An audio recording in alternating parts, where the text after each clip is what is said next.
தான் சிறுக சிறுக சேமித்து வைத்த 1 லட்சம் ரூபாய் பணத்தை கரையான் அரித்ததால் செய்வதறியாமல் துயரத்திற்கு ஆளாகியுள்ளார். ஒரு தீயில சொல்லெடுத்து ஒளி போடுற கையெழுத்து அன்னொருவன் வந்திருக்காடு.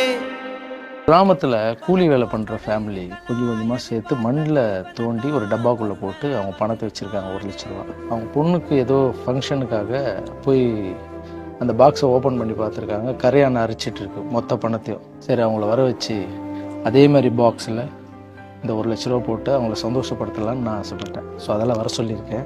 ராகவேந்திர அப்பா மடியில் வச்சுடுவோம். அவங்க இதை திறந்து பார்த்து சந்தோஷப்படுத்தும். ஏன்னா இது நான் கொடுக்கல, ராகவேந்திர அப்பா தானே கொடுக்குறாரு.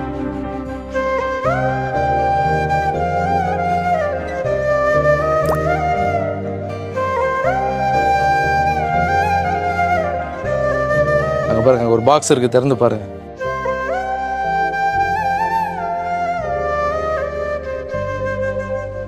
உழைச்சிட்டு கஷ்டப்பாடுபட்டு எங்களை மண்ணாக்கிடுச்சுன்ற வார்த்தைகள் இருந்துச்சு. உழைப்புக்கு ஏற்ற மரியாதை நீங்க செலுத்திட்டீங்க சார். எங்க கண்ணீர் மலையை தொலைச்சதாக சார் என்னைக்கு என்னென்றும் நல்லா இருக்கணும். நாங்க கனவால கூட நினைக்க முடியாத சந்தோஷம். நான் பண்ணல, எல்லாம் ராகவேந்திர சுவாமி, நம்ம கும்புற சுவாமி தான்.